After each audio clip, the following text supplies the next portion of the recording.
మత్తయి సువార్త 23వ అధ్యాయము. అప్పుడు యేసు జనసమూహములతోనూ తన శిష్యులతోనూ ఇట్లనెను, శాస్త్రులను పరిసయ్యులను మోషే పీఠమందు కూర్చుండువారు గనుక వారు మీతో చెప్పు వాటినన్నిటినీ అనుసరించి గైకొనుడి. అయినను వారి క్రియల చొప్పున చెయ్యకుడి. వారు చెప్పుదురే గాని చెయ్యరు. మోయశక్యము కాని భారమైన బరువులు కట్టి మనుష్యుల భుజముల మీద వారు పెట్టుదురే గాని తమ వ్రేలితోనైనా వాటిని కదలింపనొల్లరు. మనుష్యులకు కనబడు నిమిత్తము తమ పనులన్నీయు చెయ్యుదురు. తమ రక్షరేకులు వెడల్పుగాను తమ చెంగులు పెద్దవిగాను చెయ్యుదురు. విందులలో అగ్రస్థానములను, సమాజ మందిరములలో అగ్రపీఠములను, సంతవీధులలో వందనములను మనుషుల చేత బోధకులని పిలువబడుటయు కోరుదురు. మీరైతే బోధకులని పిలువబడవద్దు, ఒక్కడే మీ బోధకుడు.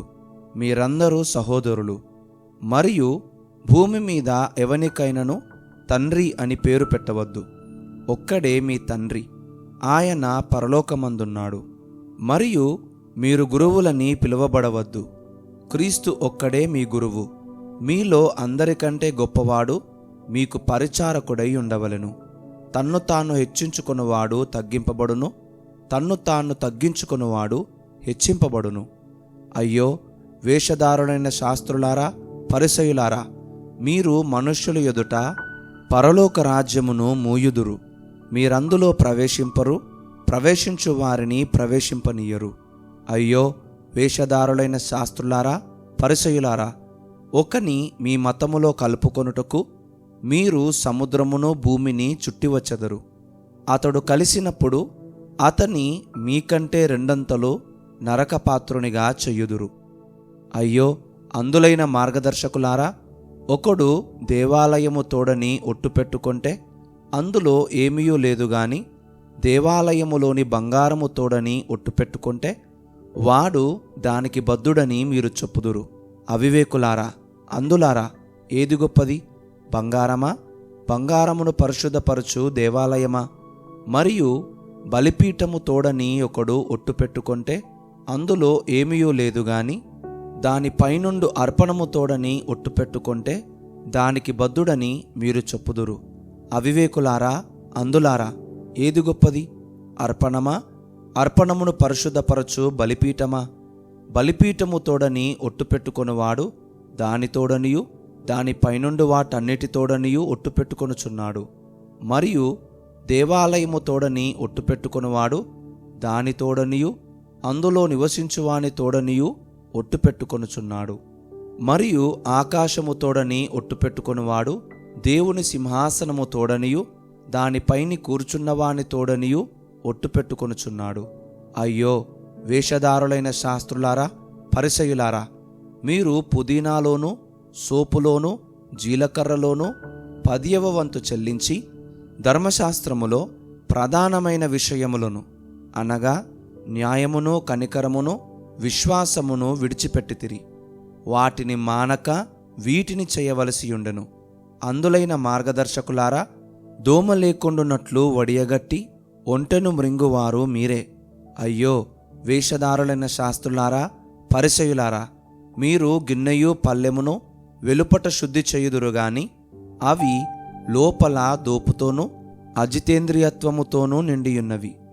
గ్రుడ్డి పరిసయ్యుడా, గిన్నెయు పల్లెమును వెలుపల శుద్ధియగునట్టుగా ముందు వాటి లోపల శుద్ధి చెయ్యుము.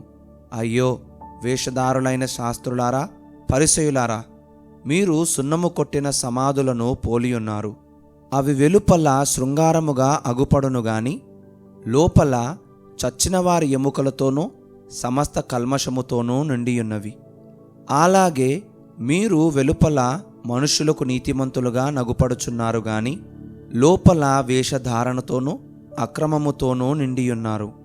అయ్యో వేషధారులైన శాస్త్రులారా, పరిసయ్యులారా, మీరు ప్రవక్తల సమాధులను కట్టించుచు నీతిమంతుల గోరీలను శృంగారించుచు మనము మన పితరుల దినములలో ఉండిన ఎడల ప్రవక్తల మరణ విషయములో వారితో పాలివారమై ఉండకపోదుమని చెప్పుకొందురు.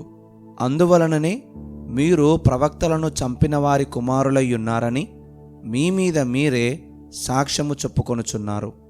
మీరును మీ పితరుల పరిమాణము పూర్తి చేయుడి. సర్పములారా, సర్పసంతానమా, నరక శిక్షను మీరేలాగు తప్పించుకొందురు? అందుచేత ఇదిగో, నేను మీ యొద్దకు ప్రవక్తలను, జ్ఞానులను, శాస్త్రులను పంపుచున్నాను. మీరు వారిలో కొందరిని చంపి సిలువ వేయుదురు, కొందరిని మీ సమాజ మందిరములలో కొరడాలతో కొట్టి పట్టణము నుండి పట్టణమునకు తరుముదురు. నీతిమంతుడైన హేబెలు రక్తము మొదలుకొని బలిపీఠమునకును దేవాలయమునకును మధ్య మీరు చంపిన బరకీయ కుమారుడగు జకర్యా రక్తము వరకు భూమి మీద చిందింపబడిన నీతిమంతుల రక్తమంతయు మీ మీదికి వచ్చును. ఇవన్నీయు ఈ తరము వారి మీదికి వచ్చునని మీతో నిశ్చయముగా చెప్పుచున్నాను. యెరూషలేమా, యెరూషలేమా, ప్రవక్తలను చంపుచును, నీ యొద్దకు పంపబడిన వారిని రాళ్లతో కొట్టుచును ఉండుదానా? కోడి తన పిల్లలను రెక్కల క్రిందికేలాగూ చేర్చుకొనునో అలాగే నేనును నీ పిల్లలను ఎన్నో మారులు చేర్చుకొనవలనని యుంటిని, గాని మీరు ఒల్లకపోతిరి. ఇదిగో, మీ ఇల్లు మీకు విడువబడి ఉన్నది. ఇది మొదలుకొని ప్రభువు పేరట వచ్చువాడు స్తుతింపబడుగాకని మీరు చెప్పు వరకు నన్ను చూడరని మీతో చెప్పుచున్నాను. మత్తయి సువార్త 24వ అధ్యాయము. యేసు దేవాలయము నుండి బయలుదేరి వెళ్ళుచుండగా ఆయన శిష్యులు ఆ దేవాలయపు కట్టడములు ఆయనకు చూపింపవచ్చిరి. అందుకాయన, మీరు ఇవన్నీ చూచుచున్నారు గదా, రాతి మీద రాయి ఒకటి అయినను ఇక్కడ నిలిచియుండకుండా పడద్రోయబడునని మీతో నిశ్చయముగా చెప్పుచున్నానని వారితో అనెను. ఆయన ఒలీవల కొండ మీద కూర్చుండియున్నప్పుడు శిష్యులాయన యొద్దకు ఏకాంతముగా వచ్చి, ఇవి ఎప్పుడు జరుగును? నీ రాకడకును ఈ యుగ సమాప్తికి నీ సూచనలేవి? మాతో చెప్పుమనగా యేసు వారితో ఇట్లనెను, ఎవడును మిమ్మును మోసపరచకుండా చూచుకొనుడి. అనేకులు నా పేరట వచ్చి నేనే క్రీస్తునని చెప్పి పలువురిని మోసపరచెదరు. మరియు మీరు యుద్ధములను గూర్చియు యుద్ధ సమాచారములను గూర్చియు వినబోదురు. మీరు కలవరపడకుండా చూచుకొనుడి. ఇవి జరగవలసి ఉన్నవి గాని అంతము వెంటనే రాదు. జనము మీదికి జనమును, రాజ్యము మీదికి రాజ్యమును లేచును. అక్కడక్కడ కరవులను భూకంపములను కలుగును. ఇవన్నీయు వేదనలకు ప్రారంభము. అప్పుడు జనులు మిమ్మును శ్రమలపాలు చేసి చంపెదరు. మీరు నా నామము నిమిత్తము సకల జనముల చేత ద్వేషింపబడుదురు. అనేకులు అభ్యంతరపడి ఒకరినొకడు అప్పగించి ఒకరినొకడు ద్వేషింతురు. అనేకులైన అబద్ధ ప్రవక్తలు వచ్చి పలువురిని మోసపరచెదరు. అక్రమము విస్తరించుట చేత అనేకుల ప్రేమ చల్లారును. అంతము వరకు సహించిన వాడెవడో వాడే రక్షింపబడును. మరియు ఈ రాజ్య సువార్త సకల జనములకు సాక్షార్థమై లోకమందంతటను ప్రకటింపబడును. అటు తరువాత అంతము వచ్చును. కాబట్టి ప్రవక్త అయిన దానియేలు ద్వారా చెప్పబడిన నాశనకరమైన హేయ వస్తువు పరిశుద్ధ స్థలములో నిలుచుట మీరు చూడగానే చదువువాడు గ్రహించుగాక. యూదయలో ఉండువారు కొండలకు పారిపోవలను. మిద్దె మీద ఉండువాడు తన ఇంటిలో నుండి ఏదైనను తీసుకొని పోవుటకు దిగకూడదు. పొలములో ఉండువాడు తన బట్టలు తీసుకొని పోవుటకు ఇంటికి రాకూడదు. అయ్యో, ఆ దినములలో గర్భిణులకును పాలిచ్చువారికి శ్రమ. అప్పుడు మహాశ్రమ కలుగును గనుక మీరు పారిపోవుట చలికాలమందైనను విశ్రాంతి దినమందైనను సంభవింపకుండవలనని ప్రార్థించుడి. లోకారంభము నుండి ఇప్పటి వరకును అట్టి శ్రమ కలుగలేదు, ఇక ఎప్పుడునూ కలుగబోదు. ఆ దినములు తక్కువ చేయబడకపోయిన ఎడల ఏ శరీరయు తప్పించుకొనుడు. ఏర్పరచబడిన వారి నిమిత్తము ఆ దినములు తక్కువ చేయబడును.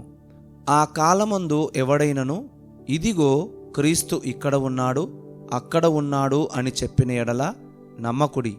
అబద్ధపు క్రీస్తులను అబద్ధపు ప్రవక్తలను వచ్చి సాధ్యమైతే ఏర్పరచబడిన వారిని సహితము మోసపరచుటకై గొప్ప సూచక క్రియలను మహత్కార్యములను కనబరచెదరు. ఇదిగో, ముందుగా నేను మీతో చెప్పియున్నాను.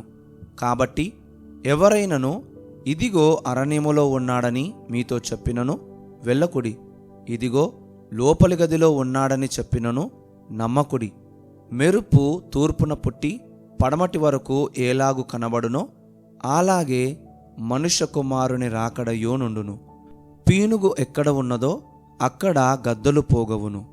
ఆ దినముల శ్రమ ముగిసిన వెంటనే చీకటి సూర్యుని కమ్మును, చంద్రుడు కాంతిని ఇయ్యడు, ఆకాశము నుండి నక్షత్రములు రాలును, ఆకాశమందలి శక్తులు కదలింపబడును.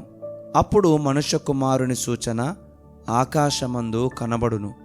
అప్పుడు మనుష్య కుమారుడు ప్రభావముతోనూ మహామహిమతోనూ ఆకాశ మేఘారూఢుడై వచ్చుట చూచి భూమి మీదనున్న సకల గోత్రముల వారు రొమ్ము కొట్టుకొందురు. మరియు ఆయన గొప్ప బూరతో తన దూతలను పంపును. వారు ఆకాశము యొక్క ఈ చివర నుండి ఆ చివర వరకు నలుదిక్కుల నుండి ఆయన ఏర్పరచుకొనిన వారిని పోగుచేతురు.